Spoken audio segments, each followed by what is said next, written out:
Hi, hello and welcome back. It's Reti here and I wanted to give you a quick update on how we are doing and how has been January and February for us here on our farm. For those of you who are new to my channel, it's about our life in Central Portugal. Me and my family, we bought an abandoned farm in Central Portugal last summer and we started to live here and build it up from basically zero. So welcome to join us and to follow our journey from building up this farm and living the life here. So we are living completely off-grid and this is our first winter here. And everything is new for us, absolutely everything. And yeah, the most surprising thing that is for us, of course, is the climate, and a pretty important thing though. I kind of had an idea how the climate would be here, but I have to say it's been surprising, still surprising a lot. The most surprising thing for me are the extreme differences in climate, like sometimes at night. Many times, actually, it was surprising for me how cold it gets at night, I would say.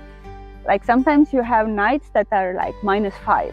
Here we have a thermometer outside and many times we have seen -5 at night and everything gets frozen, like the water freezes completely. Our pipes already broke because the water froze in the pipes, and you know, the dishwashing water in the morning is ice like this. The dogs, water in the dog's bowl is frozen in the morning. It's completely frozen. And then just a couple of hours later, like now around 12 o'clock when the sun comes up, I'm sitting here like this and it's like 25-30 degrees in the sun. So that was kind of unexpected for me.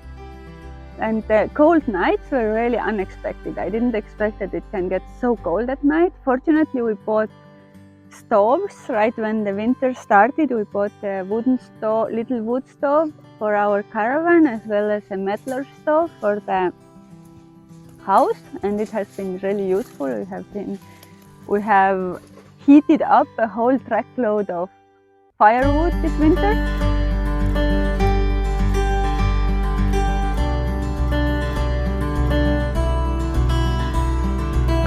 So winter in the vegetable garden. One of the reasons why I like the climate of Portugal so much is that it has 2 growing seasons and you can basically eat from your garden the all year around.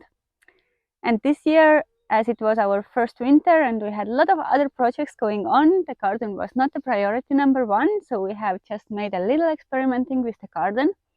But I can definitely tell you that little better planning and by putting a little more work into it beforehand, it's definitely possible to eat from your garden all year around.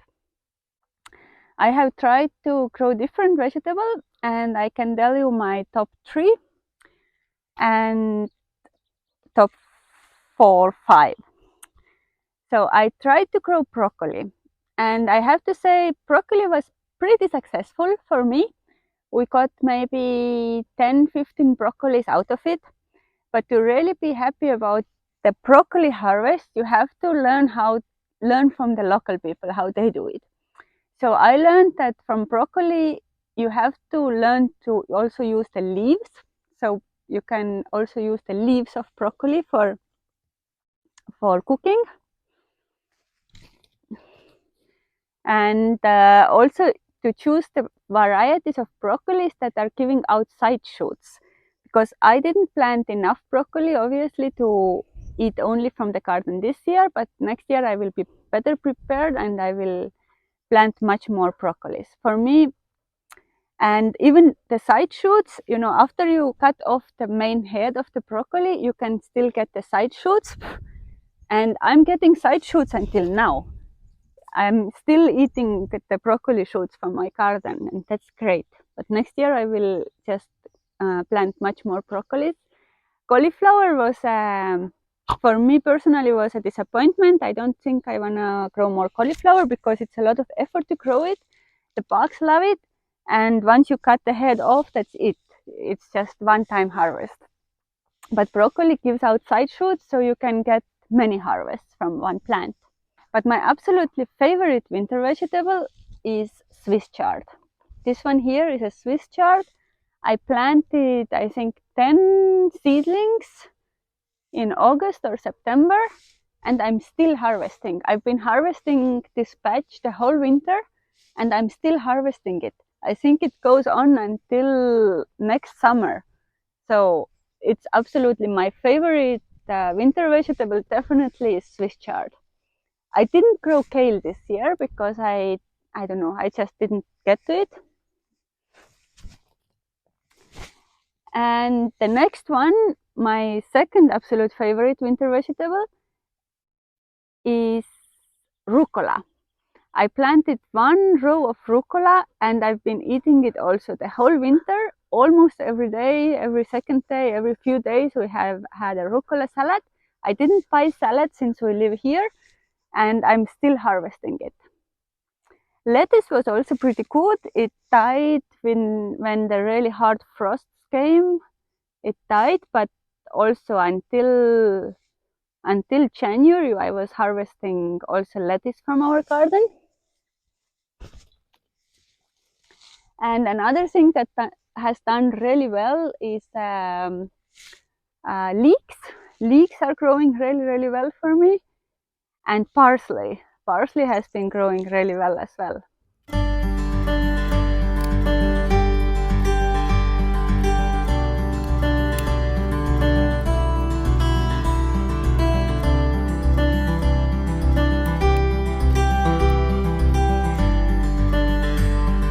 And one of the really important jobs in the winter, of course, is pruning trees.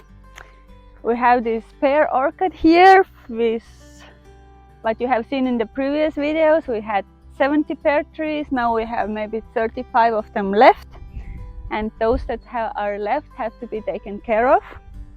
We hired a professional tree pruner who pruned most of them and who also taught us how to prune, so we tried to prune some of the trees ourselves.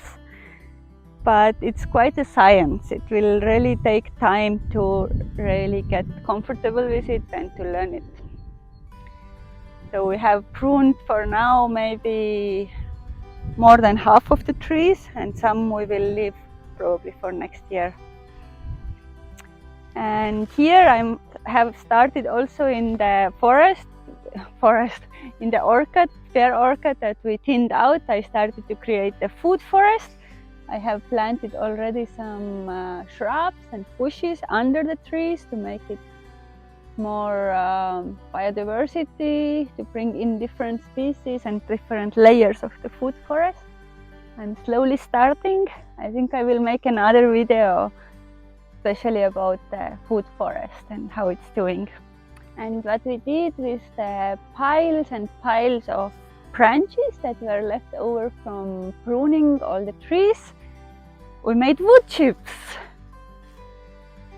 We don't have a wood chipper, unfortunately. They are very expensive and we haven't invested into one yet, but we hired a friend who has a wood chipper to come and chip all our wood and make them into beautiful wood chips that we can use in the garden. They are really good material for mulching. You can use them in garden beds and around fruit trees, and they will feed our soil and make it even better. And when I had a wood chipper on our land, Tim wanted to know if you can also make potato chips with the wood chipper, so we had to try that out.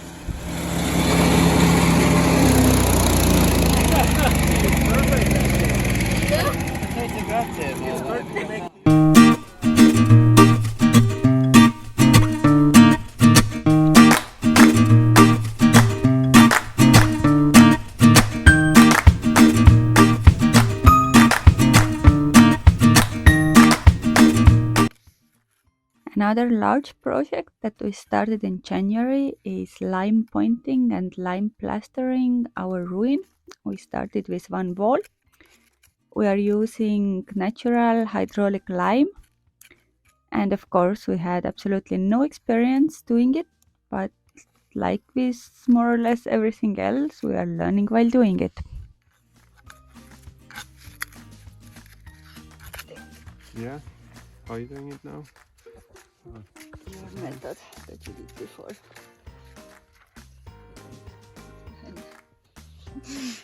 No, this you shouldn't film. This is absolutely against any... Why? This is absolutely against any rules of how you work Really? with slime.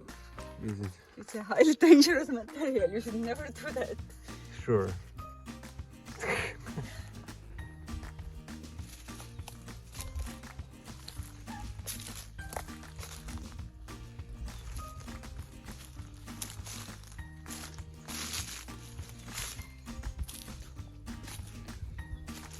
How you see, this was our first building from the beginning of the first video.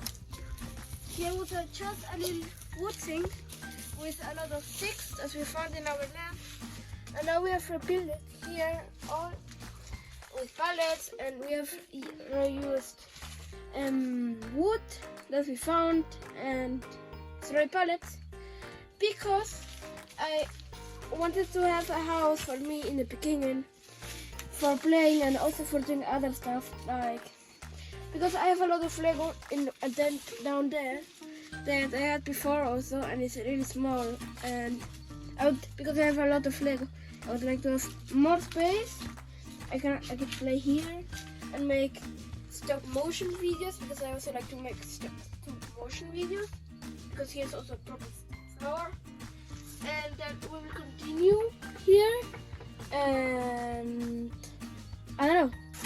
It's kind of bad because one thing is a lot of water here, and it's burning always down. So I think we need to put a pole here. The stone gets too down because look, before it was like more higher and more flat, and now it's hanging down all the time. So we need to put a pole like this, but this is too short. We need to make a big one.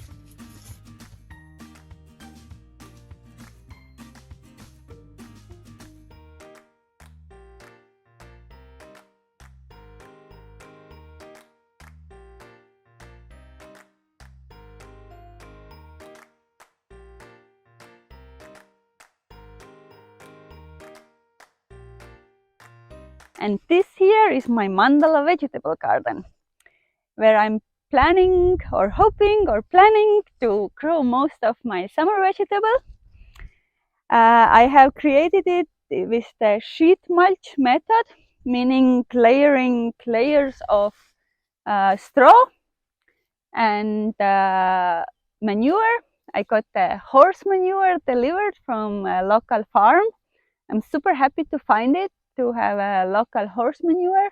I was so happy when I got my horse manure delivered. And we have bought straw as well, so I'm again making this sheet mulch method garden beds.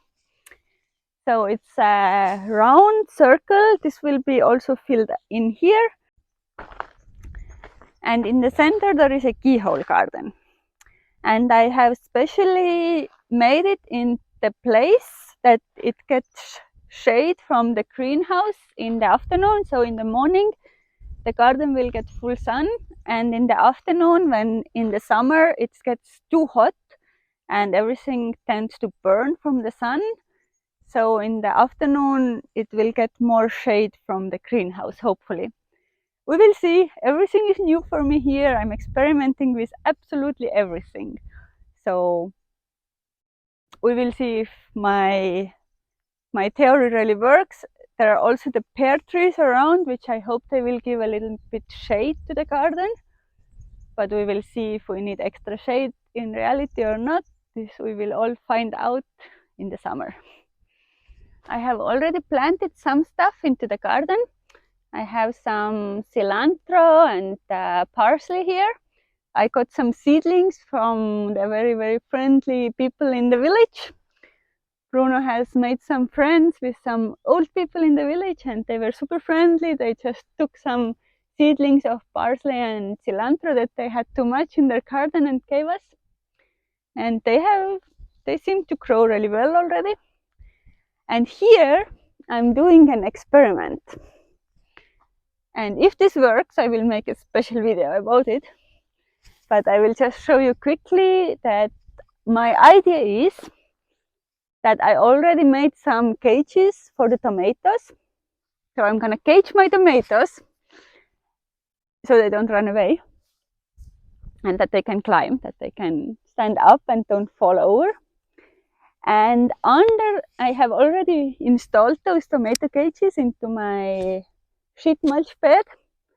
And I have put a little bit soil and planted some little peas in here, because my idea would be that the peas will start to grow and they will fix nitrogen already in the bed, so that when I put the tomato in, the place where I will put the tomato will have already a lot of nitrogen, because peas are nitrogen fixing plants. They have little nodules in their roots that are releasing nitrogen and helping the other plants around them to grow better. So I'm very curious if this method will work, because I haven't seen or read it anywhere. I just got this idea to let my peas grow up the tomato cages before I plant the tomatoes. And for the time that I plant the tomatoes, the peas will probably already be gone, so I can use them as mulch and they will feed my tomato plants. So this is our solar water heater. It's literally 100 meters of black pipe, which is exposed to the sun. And when the sun is hot enough, it gets very hot and we get hot water from here. It used to be our outdoor shower in the summer and it worked perfectly. But then in December, January, it was too cold and the sun was going too low, so it didn't work. But now around end of February, it started to work again. Yes, Haru. And but now in February, the temperatures outside were still too cold to take shower outside, especially because of the wind.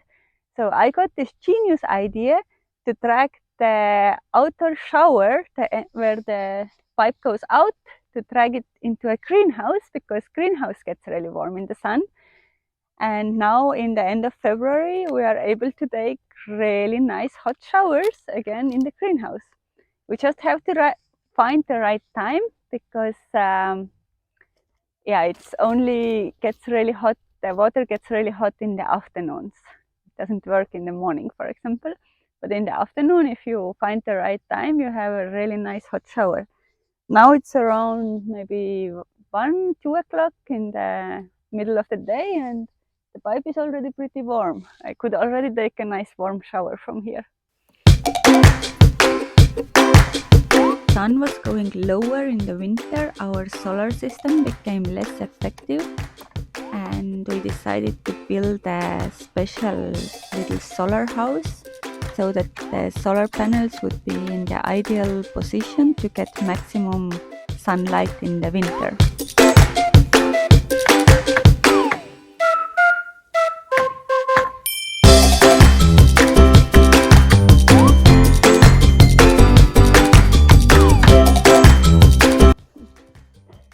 And my greenhouse has turned into a complete baby plant nursery. I'm starting a lot of seedlings or baby plants from seed. And since January and February were still too cold to start the main summer vegetable, I have started a lot of herbs. I love herbs. I'm totally into herbs. So first of all, I have all my culinary herbs here. I have sage, oregano, thyme, parsley, cilantro, dill, chives, lemon balm. I have also, in another tray, I have a lot of onions that I started from the seed. Onions are really, you can start them in January already. And then I have a lot of other medicinal plants, like I have echinacea here, I have chamomile, I have calendula, and I even went so far that I started, I have cumin, and I have Indian cumin and German cumin, and And I have some brassicas. I started some broccoli and Chinese cabbage, doing really, really well already. Soon time to plant them out. I'm just waiting that the frost is over. That's very difficult here to know when the frost will still come, because all our neighbors are saying don't plant anything before April.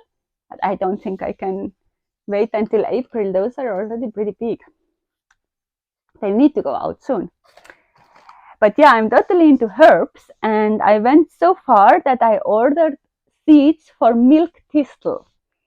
And I grew milk thistle from the seed. They were so beautiful, cute little seedlings, finally came up. And I was so happy with them. And then I went for a walk with Haru, and guess what I saw? I saw milk thistle growing everywhere on the roadsides. So this is when you are new in the country. I had no idea what the natural habitat for milk thistle is. I didn't know that it grows everywhere in Central Portugal. And I grew yarrow from seed. Yarrow, I love yarrow. For me, yarrow is like my childhood herb. I grew up with it. It grew everywhere wild around where I lived, and I collected and I used a lot of yarrow as a child. So yarrow was really important for me. So I have ordered yarrow online, the seeds, and I have started my own yarrow because I didn't find it growing anywhere here. I have also started a lot of plants from cuttings. I really love to experiment with growing plants from cuttings, and early spring or winter is a really good time. Not winter actually, early spring when the plants already get a little bit new growth is a really the best time to start plants from cuttings, and I have had really good success. Here I have propagated some fig trees. I just took some new growth or some greenwood cuttings from a fig tree, and they have already in a month they have developed really nice leaves, and they have apparently rooted really well. All of them. It's like 100% success rate. And I have propagated lemon balm, also rooted really well, growing already a lot of new growth. And here I'm propagating rosemary. It's also doing well. I think it looks really good. Rosemary is a little more difficult to propagate, but it's also doing really well already. So I'm also propagating my herb from cuttings. And this thing here, do you know what this thing is? It's called shushu. It's apparently a very popular vegetable in Portugal. I never heard about it before. I've never seen it before until our neighbor gave it to Tim and told him to plant it. And he told him to plant it like this. And I told him, like, come on, cannot be. You don't plant a vegetable like this. I've never seen anything like this. And then I looked it up in the internet, and it's true. That's really how you plant this vegetable. And it's supposed to get from here, it's supposed to get out the new growth as well as the roots. And I'm very curious what will happen. I already see a little bit something green coming out of here, so I'm curious how it will grow. Our neighbor said it's like a super good vegetable. It gives you like, last year he said he got 50 kilos of shushus from one plant. Now I'm very curious how the shushu will grow for us.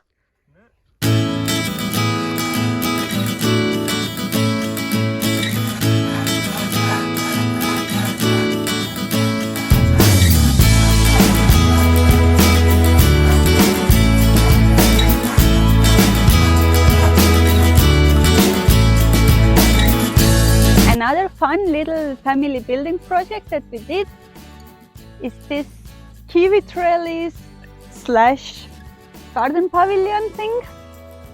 It took us literally just one afternoon to build. It was a lot of fun, and I think it will be so cool. So it's just an hexagonal frame. We will also put some more wood, thinner wood over it. And then we want to plant kiwis and let them to climb up the poles and create a roof. So we will have a nice little garden pavilion where we can have our breakfast in the summer and have a little nice shaded place, shaded by the kiwis. I'm very excited about this project. I think it will be super cool when it's ready. Yes, Haru.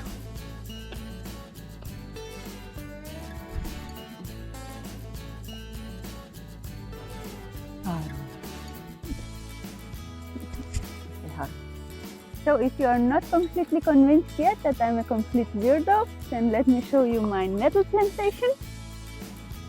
Those little plants here, those are nettle plants, and they didn't grow here naturally. I have planted them because for me nettle is one of my favorite herbs. It's a really nice medicinal herb. Haru, you really want to be in the camera, right? It's a really nice medicinal herb as well as food source. It's very rich in iron, calcium and lots of different vitamins and minerals. So I really wanted to have nettle in my garden, and I was looking everywhere on our land and I couldn't find any nettle. So first of all I ordered nettle seeds online from France. I tried to plant them, they didn't germinate for some reason. And then when I was on a walk in our village, I found a bunch of nettle growing on an abundant land. And I dug some of it out. Not all, I left some there in case somebody else also wants to have nettle. And I planted those little, hey Haru, this is a nettle plantation. This is not a natural weed here. So I really hope they will grow. Here is another one, and here is another one. Right now they look very good, and I hope they will grow well and I will have lots of nettle. Haru, look in the camera. Look in the camera, Haru.